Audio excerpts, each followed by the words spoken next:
Hello everybody, welcome back to the channel. We did a couple videos here showing the 49 Chevrolet. When I looked at the car, I knew that the motor would turn over. So what I'm going to try to do today, I'm going to put some fuel in it, see if we get fuel up to the carburetor, put a battery in it, and just see if we get lucky, see if we can get it to crank.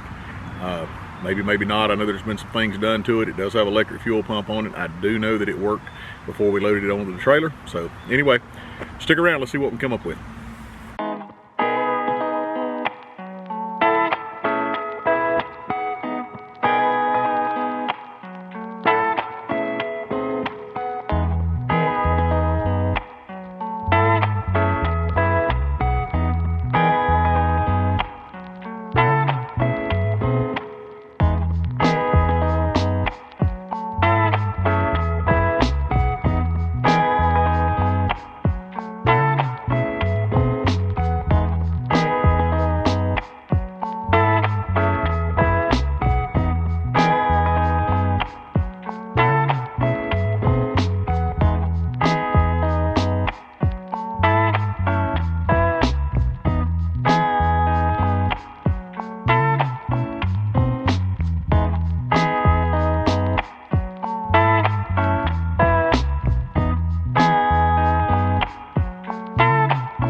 Okay, we've got fuel up to the fuel filter. Got a battery in there. It's got a good charge on it. It's got a little age on it, but I think it'll have enough life to get done what we need to get done here. So let's get us a shock and make sure the wheels are not real sure about the linkage on the transmission and how all of that's connected and whatnot. So let's give it a shot.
folks, you saw that it didn't take a whole lot to get this thing, get it started.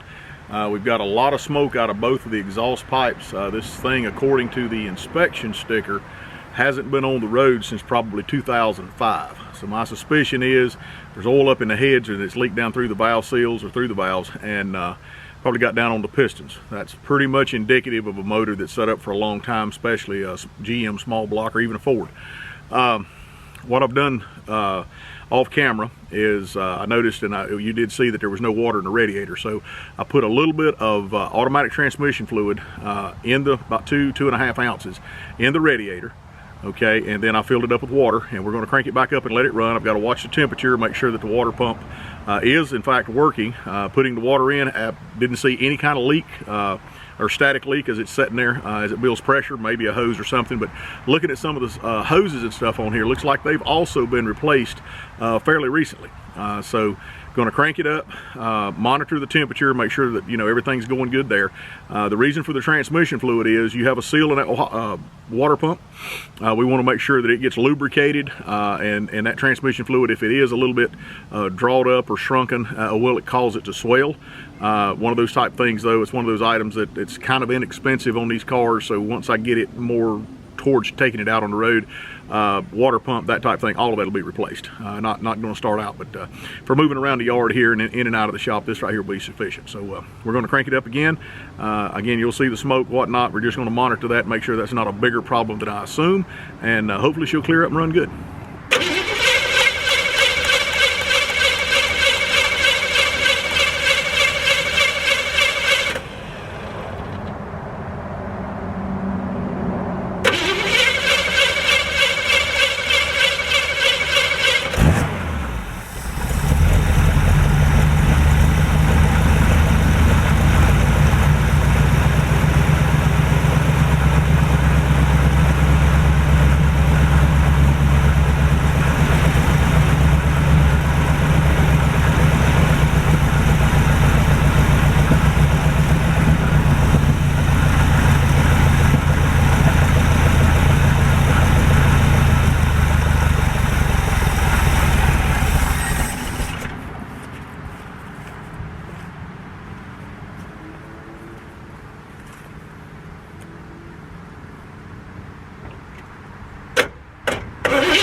what just happened there. I don't want to get the camera over there to where it'll sling antifreeze and transmission fluid all over. But the thermostat has opened up. The water circulating through the motor like it should.